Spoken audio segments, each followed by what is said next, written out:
السلام علیکم. آپ کا بھائی، آپ کا دوست، آپ کا خیر خواہ ایاز احمد. جہنم کے خطرات، مصنف صاحب حضرت علامہ عبد المصطفیٰ اعظمی رحمۃ اللہ تعالی علیہ. پارٹ 8. بسم اللہ الرحمن الرحیم نحمدہ ونصلی علی رسولہ الکریم. جہنم میں لے جانے والے کام نمبر 15. جھوٹی گواہی. جھوٹی گواہی بھی حرام گناہ کبیرہ اور جہنم میں لے جانے والا عمل بد ہے. قرآن مجید میں اللہ تعالیٰ نے اپنے خاص بندوں کی فہرست بیان فرماتے ہوئے ارشاد فرمایا کہ ترجمہ کنز الایمان، اور جو جھوٹی گواہی نہیں دیتے اور جب بےہودہ پر گزرتے ہیں اپنی عزت سنبھالے گزر جاتے ہیں. حدیث نمبر 1. حضور اکرم صلی اللہ تعالیٰ علیہ وسلم نے بڑے بڑے گناہوں کا تذکرہ کرتے ہوئے ارشاد فرمایا، یعنی جھوٹی گواہی بھی گناہ کبیرہ اور جہنم میں لے جانے والا جرم ہے. اللہ اکبر. حدیث نمبر 2. حضرت ابو بکر صدیق رضی اللہ تعالیٰ عنہ سے روایت ہے کہ حضور صلی اللہ علیہ وسلم نے ارشاد فرمایا کہ کیا میں گناہ کبیرہ میں سے زیادہ بڑے بڑے گناہوں کی خبر نہ دے دوں؟ تو لوگوں نے عرض کیا کہ کیوں نہیں، ہم لوگوں کو ضرور بتا دیجیے. تو آپ صلی اللہ علیہ وسلم نے ارشاد فرمایا کہ بڑے بڑے گناہوں میں سے سب سے زیادہ بڑے بڑے گناہ یہ ہیں: خدا کے ساتھ شرک کرنا، ماں باپ کی نافرمانی کرنا اور اظہار ثانی کرنا. اللہ اکبر.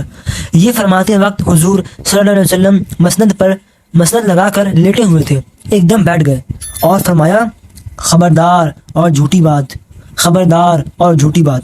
پھر اسی لفظ کو اتنی دیر تک بار بار دہراتے رہے کہ ہم لوگوں نے اپنے دل میں کہا کہ کاش حضور صلی اللہ علیہ وسلم اس بات کے فرمانے سے خاموش ہو جاتے اور اس سے آگے کوئی دوسری بات فرماتے. حدیث نمبر 3. حضرت صفوان بن سلیم رضی اللہ تعالیٰ عنہ سے روایت ہے کہ رسول اللہ صلی اللہ علیہ وسلم سے کسی نے کہا کہ کیا مومن بزدل ہوتا ہے؟ تو حضور صلی اللہ علیہ وسلم نے فرمایا ہاں. پھر کسی نے عرض کیا کہ کیا مومن بخیل یعنی کنجوس ہوتا ہے؟ تو حضور صلی اللہ علیہ وسلم نے ارشاد فرمایا کہ ہاں. پھر کسی نے کہا کہ کیا مومن جھوٹا ہوتا ہے؟ تو حضور محمد مصطفیٰ صلی اللہ علیہ وسلم نے فرمایا کہ نہیں. اللہ اکبر. حدیث نمبر 4. حضرت عبداللہ بن مسعود رضی اللہ تعالیٰ عنہ سے روایت ہے کہ رسول اللہ صلی اللہ علیہ وسلم نے فرمایا کہ تم لوگ سچ بولنے کو لازم پکڑ لو، کیونکہ سچ نیکوکاری کا راستہ بتاتا ہے. سچائی جو ہے وہ نیکوکاری کا راستہ بتاتا ہے، اور نیکوکاری کا راستہ جنت کی طرف رہنمائی کرتی ہے. آدمی ہمیشہ سچ بولتا رہتا ہے یہاں تک کہ وہ اللہ عز و جل کے نزدیک صدیق لکھ دیا جاتا ہے.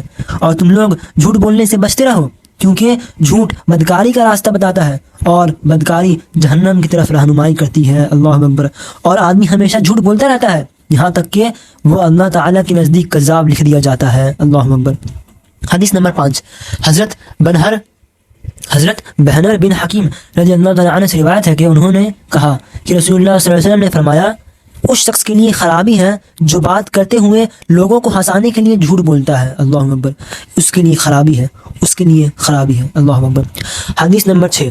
حضرت ابن عمر رضی اللہ تعالیٰ عنہ سے روایت ہے کہ انہوں نے کہا کہ رسول اللہ صلی اللہ علیہ وسلم نے فرمایا کہ جب بندہ جھوٹ بولتا ہے تو فرشتہ اس سے 1 میل دور چلا جاتا ہے، اس کا جھوٹ کی بدبو کی وجہ سے، اس کی جھوٹ کی بدبو کی وجہ سے. اللہ اکبر.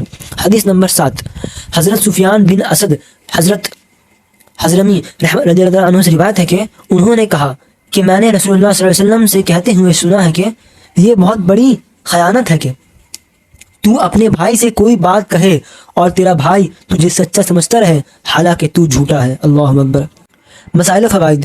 یوں تو ہر جھوٹی بات حرام اور گناہ ہے، مگر جھوٹی گواہی خاص طور سے بہت ہی سخت گناہ کبیرہ اور جہنم میں گرا دینے والا جرم عظیم ہے. اللہ اکبر. کیونکہ قرآن و حدیث میں خصوصیت کے ساتھ جھوٹی گواہی پر بڑی سخت وعیدیں آئی ہیں، اور اس کی وجہ یہ ہے کہ دوسرے قسموں کے جھوٹ سے تو صرف جھوٹ بولنے والے ہی کی دنیا و آخرت خراب ہوتی ہے، مگر جھوٹی گواہی سے تو گواہی دینے والی کی دنیا اور آخرت خراب ہونے کے ساتھ ساتھ دوسرے مسلمان کا حق مارا جاتا ہے یا بلا قصور کوئی مسلمان سزا پا جاتا ہے. اللہ اکبر. اور ظاہر ہے کہ یہ دونوں باتیں شرعاً کتنے بڑے گناہ کے کام ہیں، لہٰذا بہت ہی ضروری ہے کہ مسلمان جھوٹی گواہی کو جہنم کی آگ سمجھ کر ہمیشہ اس سے دور بھاگے. واللہ تعالی عالم. جہنم میں لے جانے والے کام نمبر 16. غیبت. غیبت بھی گناہ کبیرہ اور سخت حرام ہے، اور یہ دوزخ میں لے جانے والی بدترین خصلت ہے.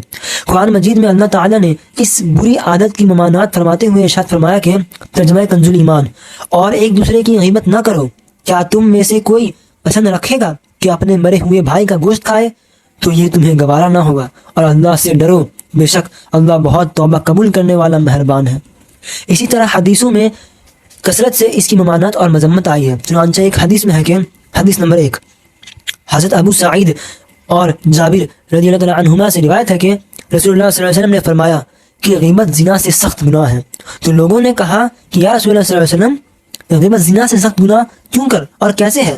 تو حضور صلی اللہ علیہ وسلم نے فرمایا آدمی زنا کرتا ہے پھر توبہ کر لیتا ہے تو اللہ تعالیٰ اس کی توبہ قبول فرما لیتا ہے، اور غیبت کرنے والے کو اللہ تعالیٰ اس وقت تک نہیں بخشے گا جب تک کہ وہ معاف نہ کر دے جس کی غیبت کی گئی ہو۔ اللہ اکبر۔ حدیث نمبر 2 حضرت ابن عباس رضی اللہ تعالیٰ عنہما سے روایت ہے کہ 2 آدمیوں نے ظہر اور عصر کی نماز پڑھی 2 آدمیوں نے ظہر اور عصر کی نماز پڑھی اور یہ دونوں روزہ دار تھے۔ پھر جب نبی کریم صلی اللہ علیہ وسلم نے اپنی نماز پوری فرما کر ان سے کہا کہ تم دونوں پھر سے وضو کر کے اپنی نمازوں کو لوٹاؤ اور روزہ پورا کرو، لیکن کسی دوسرے دن اس کی قضا کر لو۔ تو ان دونوں آدمیوں نے پوچھا کہ کیوں ہم نمازوں کو لوٹائیں اور روزہ کی قضا کریں؟ تو حضور صلی اللہ علیہ وسلم نے فرمایا کہ اس لیے کہ تم دونوں نے فلاح آدمی کی غیبت کی ہے۔ اللہ اکبر۔ غیبت کیا ہے؟ کسی کا کوئی غائبانہ عیب بیان کرنا یا پیٹھ پیچھے اس کو برا کہنا یہی غیبت ہے۔